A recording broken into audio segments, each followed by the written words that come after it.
Eh bien bonjour à tous, on se retrouve ici pour cette petite vidéo de début de semaine sur un sujet, une thématique.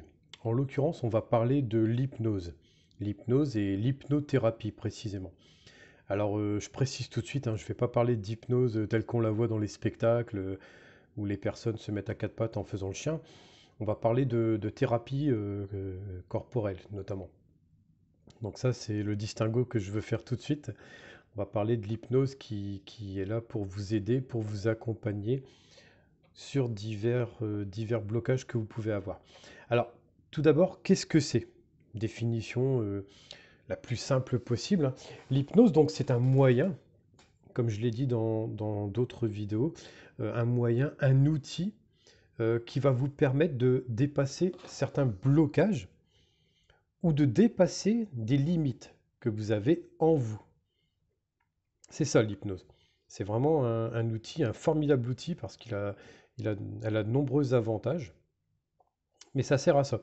Ça sert à dépasser des blocages. Alors vous, quand on dit l'hypnose, on parle de vous, de ce que vous êtes. En hypnose, et c'est valable dans pas mal de domaines, bien entendu, on va distinguer deux parties en vous.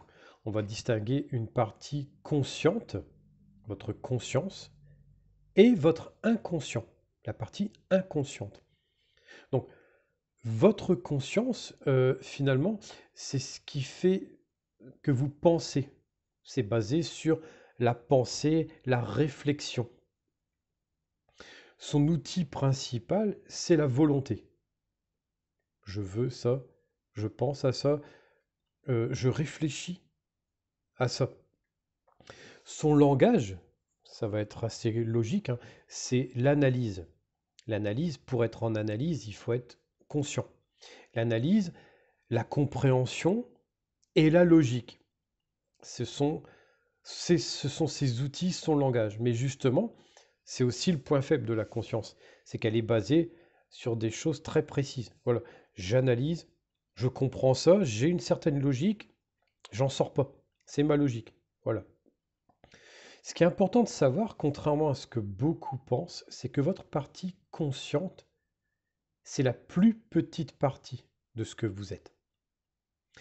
Donc de l'autre côté, nous avons la partie inconsciente. La partie inconsciente, finalement, ce sont vos expériences de vie et ce que vous en avez appris à l'intérieur. Son outil, il y en a plusieurs, mais l'outil principal, c'est votre ressenti. Un ressenti par rapport au passé et ce qui fait que vous allez reproduire des schémas finalement. Donc il y a quand même cette notion d'apprentissage du passé. Et quand on revit une situation, on la ressent de cette manière et on a un apprentissage qui nous vient, qu'on va greffer dessus. C'est ce qui fait qu'on ne progresse pas dans certains domaines, ou qu'on a des blocages, ou qu'on se met des limites qui ne sont pas vraies et qu'on pourrait dépasser. Le langage essentiel de votre partie inconsciente, c'est la métaphore. Par exemple, par le biais de vos rêves. Évidemment, dans le rêve, on est en plein inconscient. Donc c'est très important. Alors, dans quel cadre, dans quel champ d'application on va parler du besoin d'hypnose? Tout simplement, ces deux parties, consciente et inconsciente, elles vont parfois entrer en conflit. Parce que vous souhaitez une chose consciemment, un projet professionnel, un achat, une rencontre que vous voulez poursuivre. Votre partie consciente veut ça et votre inconscient ne voudra pas ou ne pourra pas. Donc, un exemple que j'ai pu voir, c'est une volonté de consciemment changer de vie, mais inconsciemment, un blocage, un inconscient qui a appris des schémas liés à cette volonté de changement de vie et qui envoie des signaux pour empêcher finalement ce changement de vie, même si la partie consciente le veut.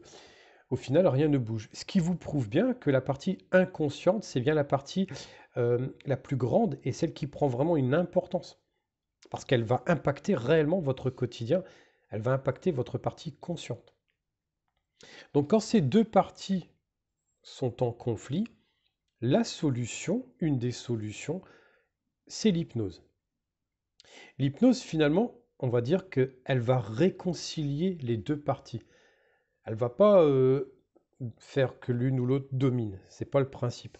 Le principe, c'est toujours cette notion d'équilibre. C'est ce qu'on recherche dans les thérapies d'accompagnement, c'est arriver à un équilibre des choses.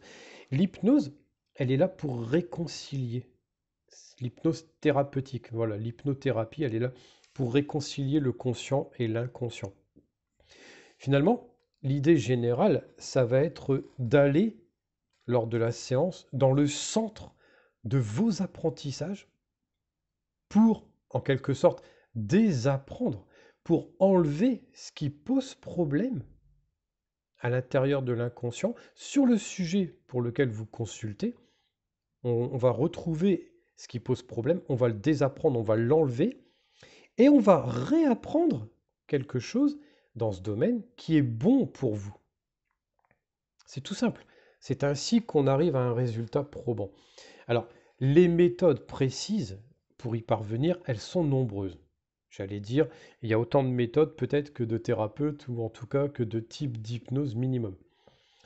Alors, si ce sujet sur les méthodes en elles-mêmes précisément vous intéresse, faites-moi vos demandes dans les commentaires et je traiterai, peut-être pas toutes, mais en tout cas les méthodes principales pour arriver à un résultat. Je les évoquerai dans une prochaine vidéo.